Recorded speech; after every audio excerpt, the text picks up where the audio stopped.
अस्सलाम वालेकुम। फ़कीर सिकंदर अली अवां जी ख़िदमत में हाज़िर आहियां। दोस्तों, अॼु असां मौज़ू खणी आयासीं जनम में मोटणु, जनम में मोटी अचणु। इहो मौज़ू आहे अॼु। तो मुंहिंजे आॾो क़ुरान शरीफ़ पियल आहे। 3 सूरत में अल्लाह साईं चए थो त इंजीर जो कसम आहे, ज़ैतून जो कसम आहे, तूर सीना जो कसम आहे ऐं अमुन वारे शहर मके जो कसम आहे त मूं भलो ठाहियो आहे, त इंसान खे ठाहियो आहे तमामु ख़ूबसूरत करे, अहसन तक़वीम। मूं भलो ठाहियो आहे त इंसान खे ठाहियो आहे। त हाणे जेकॾहिं हिते क़ुरान शरीफ़ मां अल्लाह साईं चए थो त मूं भले में भलो इंसान ठाहियो आहे, त पोइ लूलो, लंगड़ो, अंधो, मंडो, काणो, अपाहज ऐं बदशिकिल इहो वरी कीअं? त इहे काॾों आया? जॾहिं क़ुरान शरीफ़ में चइनि शयुनि जो कसम खणी चए थो त मूं भले में भलो इंसान खे ठाहियो आहे, त पोइ इहे जेको इहे अपाहज, इहे लूला, लंगड़ा, बदसूरत इहे कीअं? इहो हिकिड़ो सुवालु पैदा थो थिए। दोस्तो, इन सुवाल खे हल करण लाइ साॻी 3 सूरत जी आयत नंबर 5 जॾहिं तर्जुमो कंदासीं त इन्हीअ जो सॼो मफ़हूम निकिरी ईंदो, जिथे अल्लाह साईं फरमाया सुम रददनाहु अस्फल साफिलीन। सुम रददनाहु अस्फल साफिलीन, यानी जॾहिं इहे माण्हू सुधरी न हलंदा, जॾहिं ग़लति कम कंदा, जॾहिं हिन क़ुरान जी इनहराफ़ी कंदा, जॾहिं अल्लाह जे दीन जी ऐं या रसूलुल्लाह जी दीन इस्लाम जी उन्हीअ जी पैरवी न कंदा, त पोइ सुम रददना वरी सभिनी हेठाहीं खां अस्फल साफिलीन से हेठाहीं खां हेठाहीं में मोटायो सून, माना हेठें दर्जे में मोटायो सून, याने जनम में मोटायो सून, याने बदसूरत करे पैदा कयो सून, अपाहज करे पैदा कयो सून, लूलो लंगड़ो करे पैदा कयो सून, याने माना हुनखे जनम में मोटायोसीं। जॾहिं पहिरें जनम में सुहिणो करे, हसीन करे मूं इंसान खे पैदा कयो, त हुन खणी न खाधो ऐं शरारतूं कयईं, तंहिं करे हुनखे सदा तौरु हेठाहीं मखलूक़ात, हेठाहीं दर्जे, हेठाहीं में मोटायोसूंस। त इहा 3 सूरत में आहे। ऐं ॿियो मां तव्हांखे ॿुधाईंदो हलां त सूरत वाक़िया जी 61 आयत में त अल्लाह साईं फरमायो त अव्हां जहिड़नि खे मटाए पैदा करियूं, अव्हां जहिड़नि खे मटाए पैदा करियूं ऐं अव्हां खे अहिड़ी शिकिल में पैदा करियूं जंहिंखे तव्हां ॼाणींदा ई न हुजो।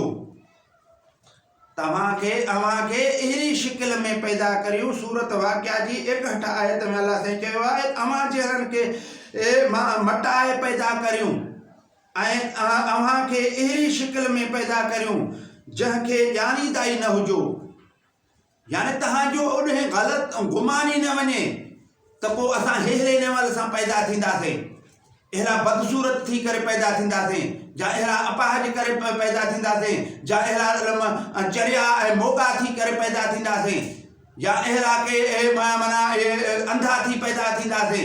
यानी उन्हनि खे वरी सज़ा तौरु मोटायो थो वञे, माना सज़ा तौरु मोटायो थो वञे, जनम में मोटायो थो वञे। उन्हनि खे माना उन्हनि इनहराफ़ी कई, उन्हनि अल्लाह जे अहकामनि ते न हलिया ऐं उहे उन दीन इस्लाम जे उन तौर तरीक़े ते न हलिया, तॾहिं इहा सज़ा मिलनि।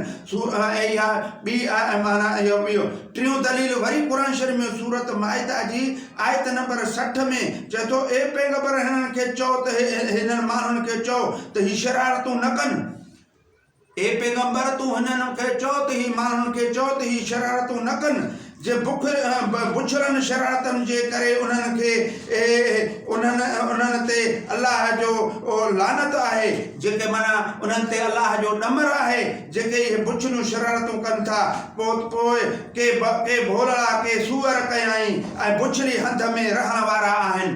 माना उन्हनि जूं ज़ाहिरी लेवल सां जेके बद माना गुनाह कंदा हुया त उन्हनि खे हर माना उन्हनि जूं शिकिलूं तब्दील कयूं वेंदियूं हुयूं, उन्हनि खे भोला भोला ऐं सूअर बणायो वेंदो हो जेके माना नबियुनि जे तरीक़े ते न हलिया, यानी उन्हनि नबियुनि जेको उन्हनि खे माना माना पंहिंजो अल्लाह जे दीन जो इस्लाम जो जेको दर्स ॾिनो उन दर्स ते न हलिया ऐं उन्हनि ग़लति तौर तरीक़ा कया त उन्हनि जूं शिकिलूं तब्दील कयूं हुयूं, उन्हनि जूं शिकिलूं मटाए भोला ऐं भांदर ज़ाहिरी लेवल सां सदाऊं ॾिनियूं हुयूं। पर असांजे नबी आख़िरी मोहम्मद मुस्तफ़ा सल्लल्लाहु अलैहि वसल्लम इहा तरमीम कराई त मुंहिंजे नबी आख़िरी नबी रहमतुल आलमीन नबीअ जो को उम्मती गुनाह करे त उन खे ज़ाहिरी लेवल सां सज़ा न मिले, उहे भोला भांदर ऐं सूअर ज़ाहिरी लेवल सां न थियनि। इहा नबी करीम सल्लल्लाहु अलैहि वसल्लम असां ते महिरबानी कई आहे जेका इहा सज़ा मनसूख़ कराई वई आहे, जेका उहा ज़ाहिरी लेवल सां उहा सज़ा नथी मिले हाणे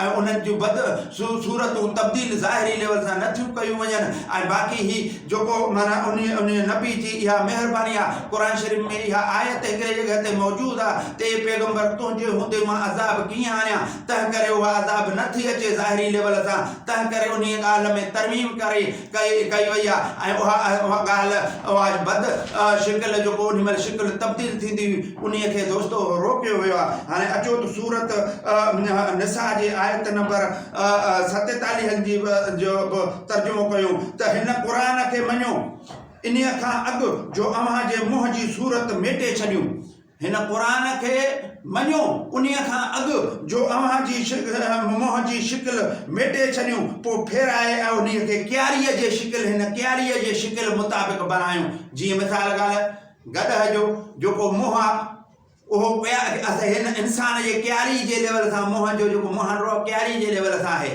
त अहिड़े लेवल सां अव्हां जूं शिकिलूं फेराए ऐं क्यारीअ जे लेवल सां माना शिकिल करियूं ऐं मथनि अहिड़ी लानत करियूं जीअं माना सबत वारनि सां कयूंसीं, जीअं सबत वारनि सां कईसूं तीअं सुधरी वञो, यानी माना गुनाहनि खां पाण खे रोकियो, गुनाह न कयो, गुनाहनि खां रुकिजी वञो।